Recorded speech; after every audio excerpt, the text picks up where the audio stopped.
All right, welcome back to Sportcast with Rudy. I'm Rudy, still riding high on my master's in sport management journey. And Regine, you ready for this? Oh, absolutely, Rudy. Today's episode is, well, a bit of a showstopper, yeah? Because truly, when we talk about the 2025 AFL Grand Final, Geelong Cats versus Brisbane Lions at the MCG, it's not just a game. It feels, almost like an annual rite. 11 premierships on the line for Geelong, back-to-back hopes for Brisbane, and you've got the whole country holding its breath. Australians really turn it into a kind of shared spectacle. But here's a personal bit. It genuinely reminds me of when I led my uni improv troupe to finals. The hype, the months of build-up. Our win was on a much, much tinier scale, but that buzz in the air, the sense that everyone you knew was watching, there's something in the DNA of those moments that binds people together. Yeah, and I think that's where these big sports moments carry weight beyond stats or who's going to be best on ground. This grand final, it's about anticipation, club history, the way supporters pass on stories, and then brands see all that energy and think, how do we tap into that? How do we become part of something almost mythic? So today we're digging into why it matters so much in 2025, not just for the fans, but for brands, businesses, basically the entire sport ecosystem. I've been here a while now, but the last Saturday in September turning into a, secular holiday. It seriously blows my mind.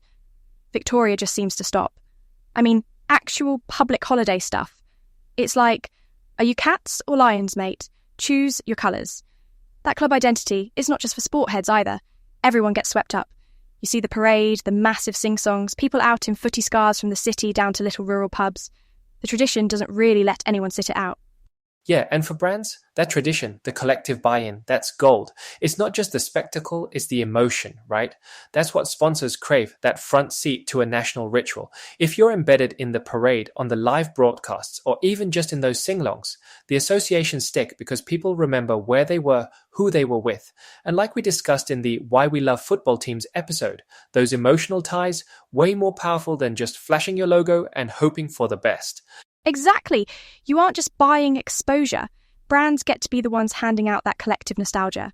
And I might be wrong, but I think that return on immersion, being written into the cultural story, is so much stickier than almost any other kind of advertising. Which kind of tees us up nicely for what it all means in business terms, right? Yeah, let's look at the dollars, because the grand final isn't just vibe, it's big business too. Each year it pumps, around 50 million Aussie dollars straight into Melbourne. We're talking hotels, food, travel, pubs loaded with visitors. And those numbers actually get a bump anytime there's an interstate team. So this year with Brisbane in, that spike will hit accommodation and merch especially hard. It's wild. Not to mention, the bigger picture is even more massive. Take the media rights. The latest deal runs through to 2031 and clocks in at $4.5 billion. Seven Network, Foxtel, Telstra, all trying to outbid each other for a slice. Brands want in, not just for sheer reach, but for that big moment association. It's a bit of a virtuous circle. If the fans are invested, so are the sponsors and, so are the sponsors' wallets. Oh, this reminds me. Rudy, you said you studied a local footy event last year. Did you see any of those ripple effects yourself? Yeah. Okay.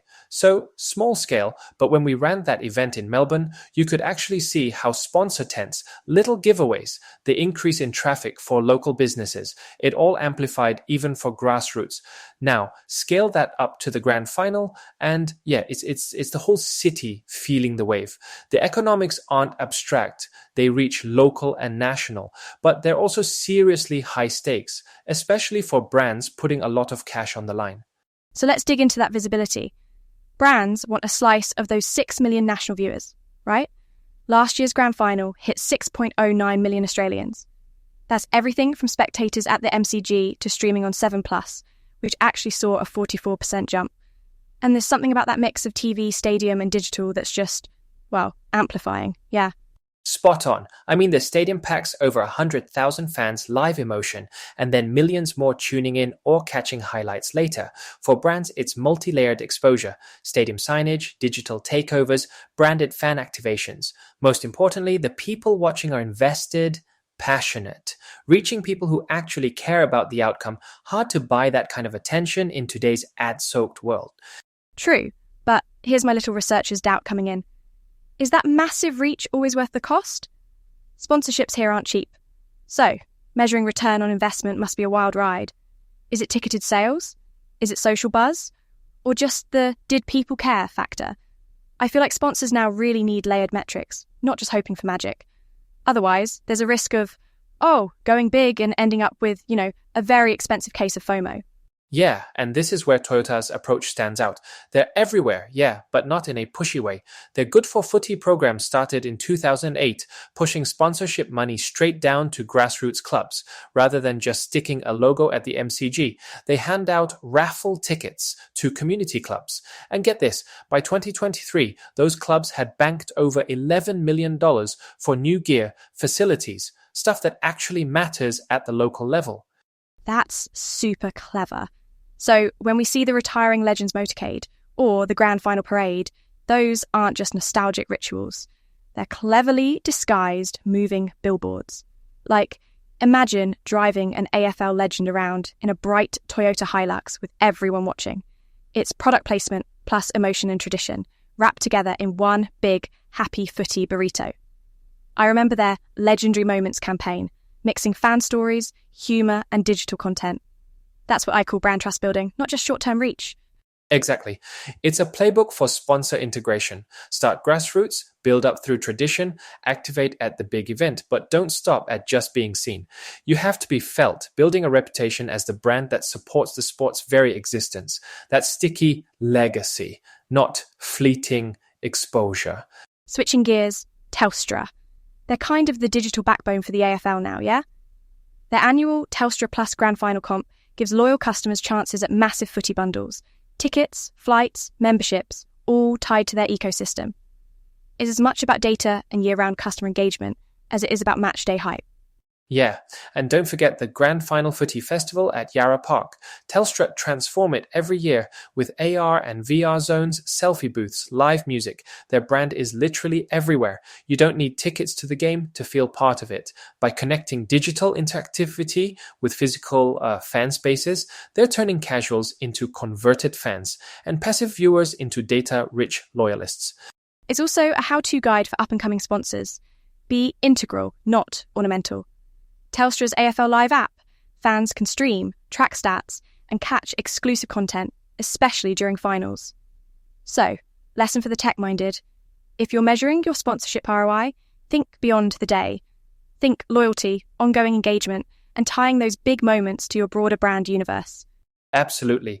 And what they're doing is actually kind of what we talked about when we covered hybrid stadiums, right? Seamlessly blending digital and physical with experience front and center, it keeps fans sticky, but also gives sponsors measurable moments all season. All right, let's land this somewhere practical. What are the big takeaways if you're handling sports sponsorships now? I'd say cultural fit first, get creative with your activations, layer your physical and digital touch points, and crucially measure what matters, not just vanity metrics. Long-term resonance beats one-day noise every time. Definitely. And don't ignore risk. Right now, the odds favor Geelong.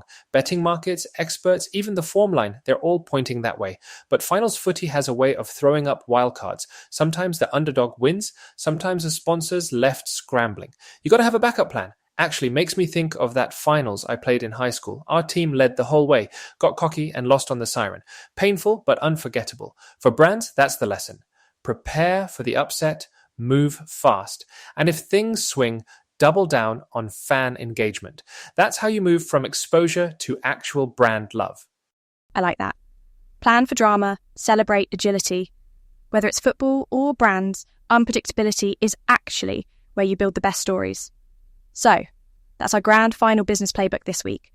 Rudy, as always, you make me want to plan a fan festival just for the research vibes. Thanks for hanging out with me. Anytime, Regine. Always a blast. And to everyone listening, keep your predictions ready. Maybe we'll be back dissecting the upset next time. See you next episode. Thanks for tuning in, everyone. Enjoy grand final week and catch you on the next Sportcast with Rudy.